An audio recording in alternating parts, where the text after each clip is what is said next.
Breaking news చూస్తున్నాం. Cherlapally railway station dead body కేసులో పురోగతి సాధించారు పోలీసులు. సీసీ ఫుటేజ్ ఆధారంగా మృతదేహం వదిలి వెళ్లిన వ్యక్తిని గుర్తించారు.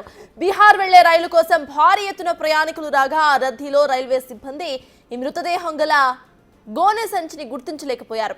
ఆపై ఆటో డ్రైవర్లు సమాచారం ఇచ్చారు. దీంతో రంగంలోకి దిగిన పోలీసులు దర్యాప్తును మొదలుపెట్టారు. సీసీ ఫుటేజ్ ఆధారంగా ఇక్కడ డెడ్ బాడీ వదిలి వెళ్లిన వ్యక్తిని కనుగొన్నారు.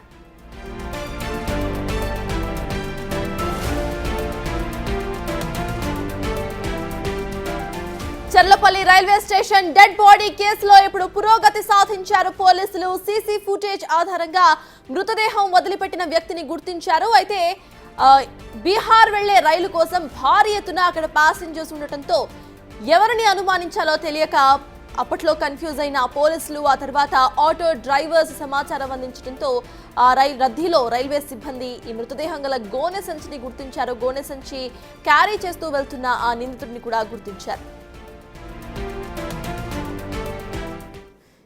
సిఎస్సికి ఇదే అంశంపై పూర్తి డీటెయిల్స్ మా ప్రతినిధి సాగర్ అందిస్తారు. సాగర్, చెప్పండి, ఆ ఫోటోలో క్లియర్ గా వ్యక్తి కనిపిస్తున్నారు. ప్రెసెంట్ పోలీసులు ఏమంటున్నారు? ఆ వ్యక్తి ఎక్కడికి చెందిన వారు, అసలు ఏ ట్రైన్ ఎక్కారు అనే విధంగా కూడా ఇప్పుడు దర్యాప్తు జరుగుతుంది అనుకోవాలా? అప్డేట్స్ ఏంటి? చర్లపల్లి మహిళా మృతదేహం కేసులో పోలీసులు పురోగతి సాధించారు. అస్సాంకి సంబంధించినటువంటి వ్యక్తే. ఎందుకంటే గతంలో 10 సంవత్సరాలుగా ఆమె భర్తతో విడిగా ఉంటుంది. 10 సంవత్సరాలుగా కూడా ఇటు హైదరాబాద్లోని కొండాపూర్లో వ్యక్తితో సహజీవనం చేస్తున్నట్లుగా కూడా పోలీసులు గుర్తించారు.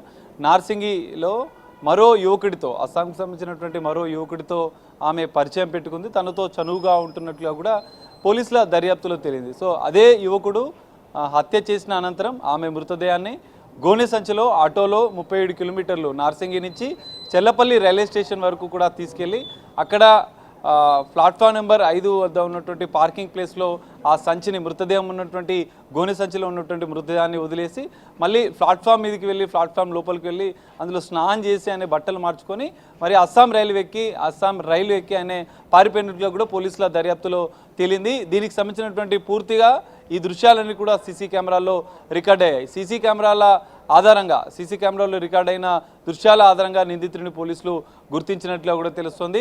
అస్సాం రైలు ఎక్కి ఆయన వెళ్ళిపోయిన నేపథ్యంలో ఓ బృందాన్ని ఇటు రైల్వే పోలీసులు, ఇటు రాచకొండ పోలీసులు 2 బృందాలుగా కూడా నిందితుడి కోసం గాలిస్తున్నట్లుగా కూడా తెలుస్తుంది. అయితే అస్సాంకి సంబంధించినటువంటి ప్రమీల గత 10 ఏళ్లుగా భర్తతో విడిగా ఉండడం, మరో వ్యక్తితో సహజీవనం చేస్తూ ఉండడం, సహజీవనం చేస్తున్న వ్యక్తితో కాకుండా మరో యువకుడితో కూడా పరిచయం పెంచుకొని చనువుకుంటూ ఉన్న నేపథ్యంలోనే భార్య పైన ఏదైతే సహజీవనం చేస్తున్నటువంటి వ్యక్తే ఈ హత్య చేసినట్లు కూడా పోలీసులు ప్రాథమికంగా గుర్తించారు. హత్య చేసిన అనంతరం కూడా అస్సాంకి పారిపోయిన నేపథ్యంలో నిందితుడి కోసం 2 ప్రత్యేక బృందాల ద్వారా కూడా గాలింపు చర్యలు చేపడుతున్నట్లుగా కూడా తెలుస్తుంది. సో నిందితుడిని త్వరలో పట్టుకుంటామని చెప్పి పోలీసులు చెప్తున్నారు.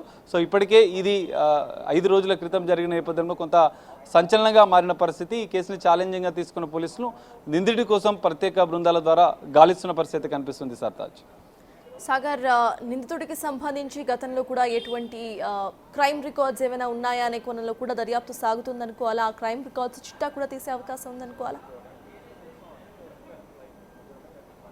సర్తాజ్, ఖచ్చితంగా. ఎందుకంటే ఈ మధ్య కాలంలో ఈ తరహా ఘటనలు ఎక్కువగా చోటు చేసుకున్నాయి. అంటే భార్య పైన అనుమానంతో హత్యలు చేయడం. సో ఇది కూడా అదే కోవలోకి జరిగింది. సో నిందితుడు అస్సాంకు పారిపోయిన నేపథ్యంలో గతంలో ఉన్నటువంటి ఏదైనా క్రైమ్లో హిస్టరీ ఉందా అనేది కూడా చెక్ చేస్తున్నట్లుగా కూడా తెలుస్తుంది. సో ఇక్కడికి మాత్రం ఆయనే, అంటే యువకుడు హత్య చేసినటువంటి వ్యక్తి తనపైన అనుమానంతో ఇతర వ్యక్తితోని చనువుగా ఉంటున్న నేపథ్యంలోనే హత్య చేసినట్లుగా కూడా పోలీసులు ప్రాథమికంగా గుర్తించారు. సో హత్య చేసిన అనంతరం కూడా కొండాపూర్లో ఉన్నటువంటి తను ఉన్నటువంటి నివాసం నుంచి ఆటోలో అక్కడి నుంచి తీసుకొచ్చే మృతదేహాన్ని చర్లపల్లి రైల్వే స్టేషన్లో ఎవరు లేని సమయంలో, మధ్యాహ్నం సమయంలో జనరల్గా ప్రయాణికుల రద్దీ అనేది ఎక్కువగా ఉంటుంది. పోలీసులు ప్రత్యేకంగా ఈ లగేజీకి సంబంధించినటువంటి బ్యాగులను పెద్ద ఎత్తున తనిఖీ చేయరు. కానీ చర్లపల్లి రైల్వే స్టేషన్లో పెద్ద ఎత్తున అధునాతన టెక్నాలజీ ద్వారా తనిఖీలు చేస్తున్న నేపథ్యంలోనే లోపలికి తీసుకెళ్లలేకుండా పార్కింగ్ ప్లేస్లోనే గోనె సంచిని వదిలేసి ప్లాట్ఫామ్లోకి వెళ్ళి తను మళ్ళీ డ్రెస్ చేంజ్ చేసుకుని, ఎందుకంటే అనుమానం రాకుండా ఉండేందుకు డ్రెస్ చేంజ్ చేసుకున్నాడు. ఇవన్నీ కూడా సీసీ కెమెరాల్లో రికార్డ్ అయ్యాయి. అనంతరం ఆయన అస్సాం రైలు ఎక్కి పారిపోయినట్లు కూడా పోలీసులు గుర్తించారు. సో అందులో భాగంగానే నిందితుడి కోసం 2 ప్రత్యేక బృందాల ద్వారా గాలిస్తున్నారు. గతంలో ఏమైనా క్రైమ్ రికార్డు ఉందా, ఒకవేళ ఉంటే దానికి సంబంధించినటువంటి నిందితుడి వివరాలు పూర్తిగా తెలిసే అవకాశం ఉంటుంది. సో నిందితుడి వివరాలు పూర్తిగా ఇప్పటికే తెలుసుకుంటున్న నేపథ్యంలో, తన కోసం గాలిస్తున్న నేపథ్యంలో అస్సాంకి వెళ్ళిన 2 బృందాలు త్వరలో నిందితుడిని పట్టుకుంటామని చెప్పి కూడా పోలీసులు చెప్తున్నారు. Sartaj. Yes, thank you Sagar.